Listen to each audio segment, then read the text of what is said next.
Салам достор, мен каналыма кош келипсиздер. Бүгүн көпчүлүктүн сүйүктүү пирогуна айланган зебраны даярдайбыз. Бул пирог аябай жыты менен, өзүнүн көрүнүшү менен адамды өзүнө тартат жана даамы дагы аябай даамдуу болуп чыгат. Эгер кандайдыр дарыдашы кызык болуп жатса, анда видеону акырына чейин караңыздар. Ал үчүн биздин чуңкур идишке 4 жумуртка керектелет.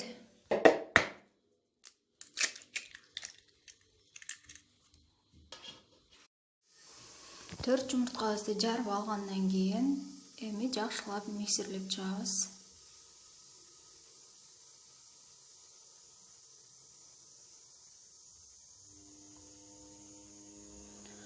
Бир аз жумуртканын көлөмү көбөйгөнчө миксерлеп алабыз 1-2 минутта.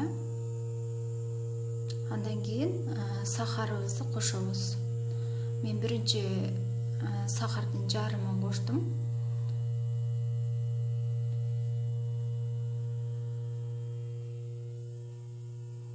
Эми экинчи бөлүгүн кошуп, дагы жакшылап биздин сахарыбыз эригенче аралаштырып алабыз. Мынакей аралаштырып алгандан кийин суюк май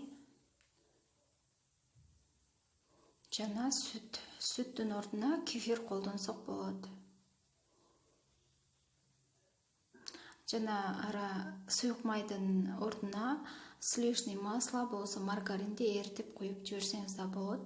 Андан кийин унду сөзсүз түрдө ушундай кылып электен өткөзүп алганыбыз жакшы. Биздин пирогубуз жакшы көтөрүлүп пыша турган болот.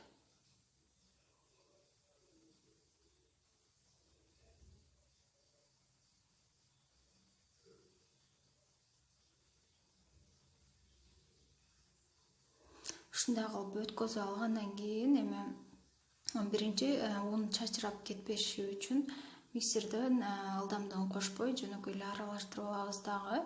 Андан кийин миксерлеп баштайбыз. Мен азыр ундун жарымын коштум. Эми калган бөлүгүн дагы кошуп аламын.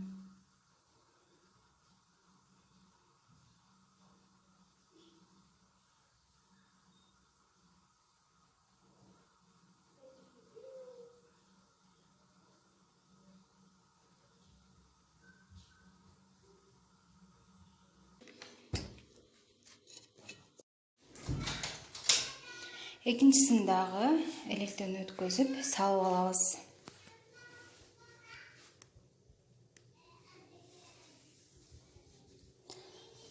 Салып алгандан кийин жакшылап миксерлеп чыгабыз. Ушундай ундун ичинен ушундай бир бөлтөкчөлөр чыгат. Андан кийин көптүргүчтү кошобуз, разрыхлитель. Эгер ал разрыхлитель кошпосоңуздар, анда сода кошсоңуздар дагы болот. Аралаштырып алгандан кийин 2 бөлүккө бөлөбүз.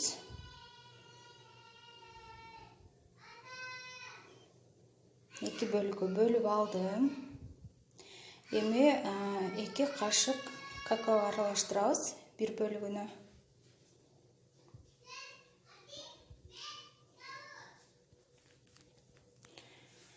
Ушундай кылып жакшылап какаону аралаштырып чыгабыз.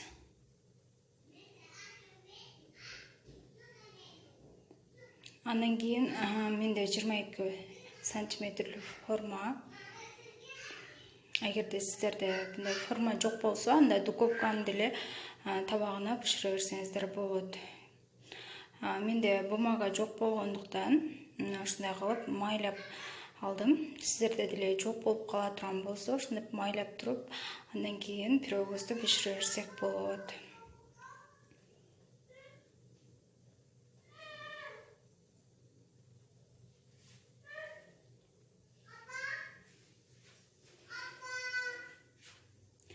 Эми жакшылап майлап алгандан кийин биринчи 2 массабызга 2 бөлөк кашык салабыз.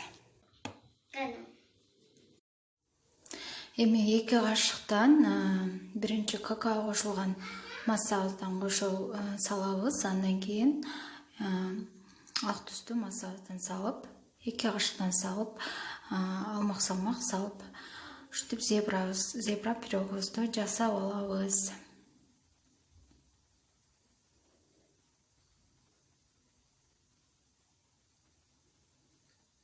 Бир кашыктан сала турган болсоңуздар, жакшы билинбей калышы мүмкүн. Кичинекей болуп, ошол себептен жана сызыктары жакшы билинип турсун десеңиз, 2 кашыктан салганыңыз жакшы болот.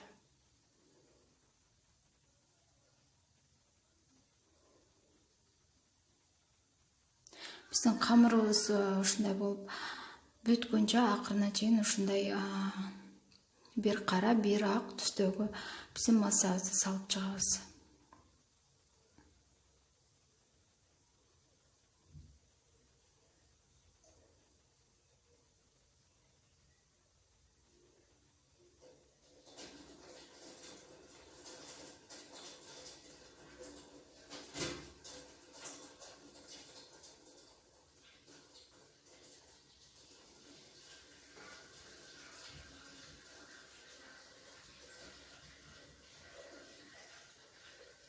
Эми ушундай кылып салып алгандан кийин бир аз идишибизди чайкап тегиздеп алабыз, ортосунда калың болуп кетпеш үчүн.